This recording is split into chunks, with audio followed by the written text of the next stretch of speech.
Greetings and salutations, Geo nerds.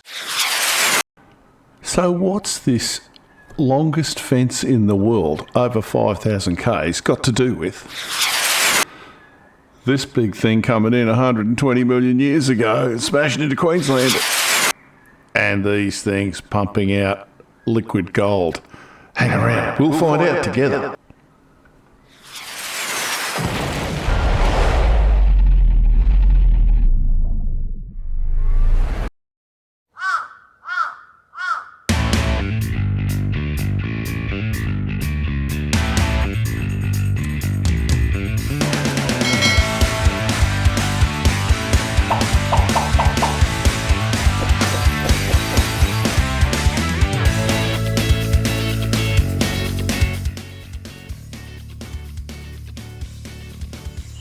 Hey Geo, just a quick drop in. I busted a big filling out of the front of one of my teeth. Frankly, I've lied about it so much I can't remember how I got it, but anyway, it's during the Christmas break, so the rest of this is going to sound like a cartoon, you know, thucker and thuckatash. I apologise in advance. Let's get on with it. Hey, who's that handsome guy? Hello, 911 emergency. There's a handsome guy in my house. Oh, wait a second, cancel that. It's only me. Well, here we go, folks. We're in over Hawthorn. We've got a long way to go, though. We've got 1,000 k's. We're going out to the Tookoonooka impact crater, out past Thargomindah, over Wivenhoe Dam. They're heading through the Lowood Valley. Going to whiz across White Mountain here, heading towards the outskirts of Toowoomba. There's Highfields and Dalby going past. Just going to have a quick pause here to show you what happens when you put coal seam gas extraction wells all over your farmland. But anyway, that's another video. Heading right out west to the beautiful little town of Thargomindah. Been there, lovely pub, had a great meal, an amazing place. And but that's not where we're going. That's just on the way. Thought we'd have a quick look. There's not much to see in this one. We're going out to the side of the Tookoonooka impact crater. This is about 130 million years old, and as you can see, like most impact craters in Queensland, there's nothing to see. It's all been filled up with gravel and deposits, but there is a bit of an outline there, but I don't think that's real. It's 66 kilometres around. I'll pull back into space for you. I am a little disappointed. Well, folks, here we are. This is Cameron Corner, Queensland, South Australia, New South Wales. That's Haddon Corner up there, and that's where our crater is. We'll have a bit of a closer look. There isn't a whole lot to see. That's the approximate size of this impact crater, and it's Cretaceous, so about 120 million years ago. I'll probably get you going.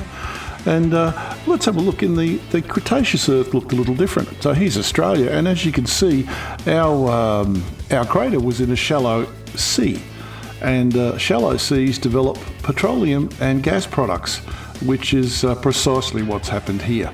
So that's about where our crater was, and this is what the land looked like. We got some sort of pterosaur there and some pterodactyls in the background. Not a big dinosaur sort of guy, but there's lots of fossils out here. We'll talk more about it a little later. But this particular place, of course, was in the ocean, and the ocean looked like this in those days. That's the type of thing. Coronosaurus, which we've come across up at Richmond, and some other exotic creatures that we weren't really expecting. So anyway, and then... Great Scott! Yes. Houston, we have problems. One eternity later. So there we go. That's where we are now. Let's have a look at the LiDAR. Here's the LiDAR. If you apply your human shape recognition, you can see a circle there, but unfortunately that's not it. It's up here. So I think that just might be a coincidence. Not much to see on the LiDAR. 100 million years of erosion does that to you. However, the magnetic pole, it is there, obviously. They actually found this in the magnetics. Here's the radio isotopes. Maybe with the eye of Horus you could see it there, but I don't think that's right. However, you can definitely see it. This is the petroleum map of the structure, and you can see the structure smashed through there.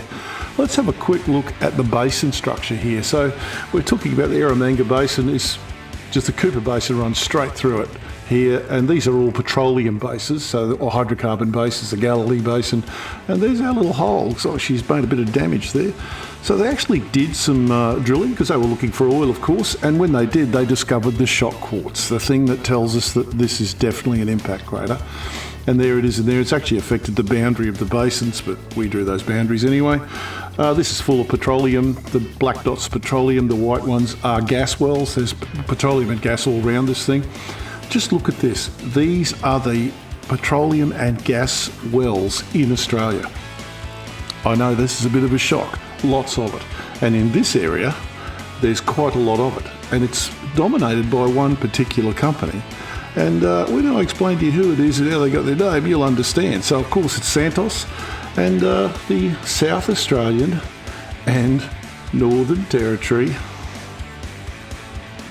Oil Search. There you go, if you didn't know what Santos meant. It's not someone's name. They made it up. And here's the pipeline system in Australia with all the hydrocarbon basins. And as you can see, this is a hotbed of Australian hydrocarbons where we are here. And you might have heard me say the Eromanga Basin before, because there's a lot of these things out there. These are oil rigs, and there's oil in this area. And Eromanga's a really cool little town. It's not a particularly big town, beautiful little Queensland country town here. It's got, of course, a school, and it's got a caravan park, and of course it's got a pub, and it's got a cop shop, and it's got a service station, and it's got an oil refinery. Hang on. But anyway, it's got an oil refinery. The Eromanga refinery makes diesel, kerosene, a few other petroleum products. But the good thing about this, it's locally owned. These two blokes own it. And good on them. It also grows this stuff, opals, opalised wood and opal in the area, lots of it. There's a lot of fossils out there, but they seem to be mainly stainless steel and barbed wire. Not sure why, but anyway, strange place. Something else in this area is this something great big long fence, the dingo fence. Used to be a rabbit fence, but now it's a dingo fence, 5,600 kilometres long. The longest fence on the planet, and apart from the Great Wall of Tonga, about the longest thing on the planet that we've ever made.